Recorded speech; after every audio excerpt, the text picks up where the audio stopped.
May profits be upon you. How about an update on Euro USD? I hope your week is going well. Hope Monday went well for you. All right, this is where I left it on the forecast that I posted on Sunday. Make sure you go back and check it out so you can get the full analysis for the week that we're in right now. All right, but as far as an update, well, we're here. All right, and this is the last low,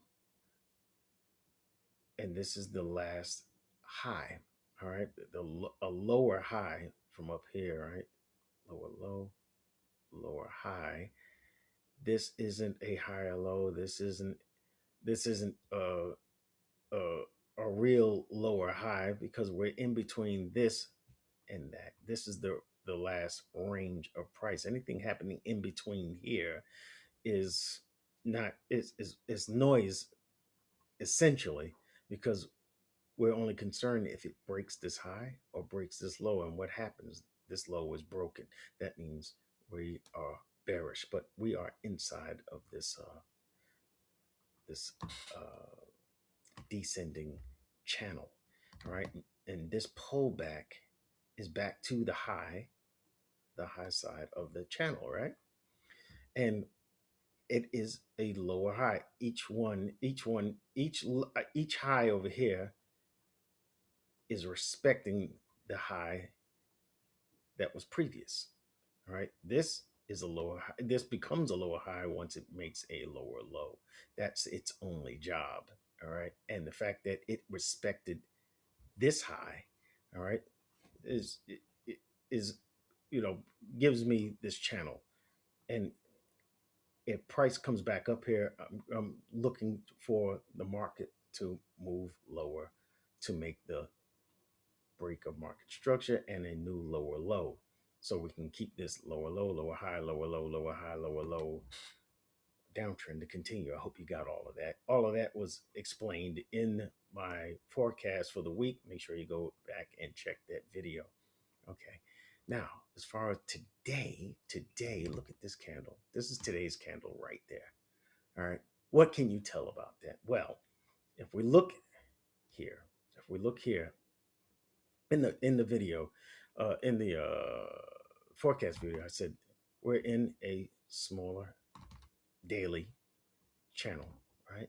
Descending channel where we have lower highs and lower lows being made, and it's holding pretty well to this descending channel. And I was like, we were down here. We were down here. And I said, I'm looking for the market to push back up towards this high, and the fact that there is a bearish fair value gap up here that's overlapping the the the high side of this channel, and that gives us some confluences. All right, confluence of resistance, and I'm looking for the market to follow that arrow that I put down there to the downside. I said, if we can get it up here, this will be a high probability trade if we are given the sell model.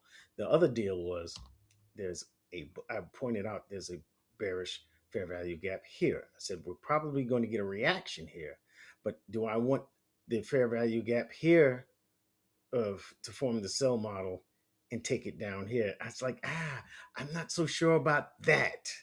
All right. You heard the hesitation in my voice. The deal is because it's below, like I pointed out in the video, if you use your Fibonacci retracement tool from the high, is this the high?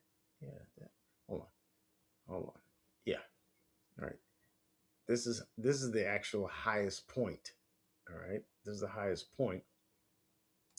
But I'm going to measure from this high because it is the beginning of that impulsive move down. And if I put the Fibonacci retracement tool from that high to this low, this area is the 50% of this trading range. Up here is premium prices. Up down here is discount prices. You want to take your longs from discount. You want to take your shorts from premium. I want to take the high probability trade to the downside from premium prices. And this is where the channel and the fair value gap overlap. This would be a great area to look for that low. Now, we were here, right? We were over here when I gave that forecast. You saw the gap down. I said this gap would probably get filled first before we see the move down. As I don't like this taking a short from this fair value gap on the daily because it's below the 50%. This is the 50% of this trading range. If it's below that, I don't want to take the range. Let me give you the premium and discount. This is the 50%. All right. We're below that. I'm looking for maybe the market to sweep, catch a fair value gap here, and probably continue up higher. If it continues down, that's fine. I'll just miss that one. That's something I'll just deal with. I have no problem with that at all. All right. I missed it. I missed it. I didn't lose anything. But this is better. This is a better one. All right. If we get the sell model from up here. All right. If it makes it up there. All right. And there's a good chance of that happening. I think there's a pretty good chance. Okay. I'm going to be patient for it. But for those that took a short from this fair value gap, you should have done well today. I'm not even sure how much it moved. I wouldn't have took the short because that's not part of my trading strategy, my trading plan. Yeah, it moved about almost 60 pips. Good on you if you got into this. All right, and you took profit. That's fine. You know what I mean? I wouldn't be swinging for the fences here, like all the way down to these lows. But you do what you got to do. Here's the deal. You see this dotted line that's going down the middle of the channel? You see how the market bounced off of that, got bounced here, got below it, came back to it, and then went down. This is acting as a support and resistance or a key level in this in the channel, which it frequently does. That's what the market does. All right. So with this move above it and this close of this candle, and then we'll come back down, bounce above it again, and we continue to trade above this the 50% of this descending channel, and the market is closing right at that low, right at that 50%. I would not be surprised at all if the market wicks down, sweeps these lows, and then continues up higher. All right, remember, tomorrow, I believe we have CPI data coming out, and that could have the ability to turn the market around. We don't know how it's going to go, but there are expectations. All right, and we may see that inflation ticked up a bit. All right, that is the Fed's favorite tool to look at uh, inflation and look at look at the inflation rate and determine whether they're going to cut rates or not. And it's going to be an important number. So I'm looking for that injection of volatility tomorrow.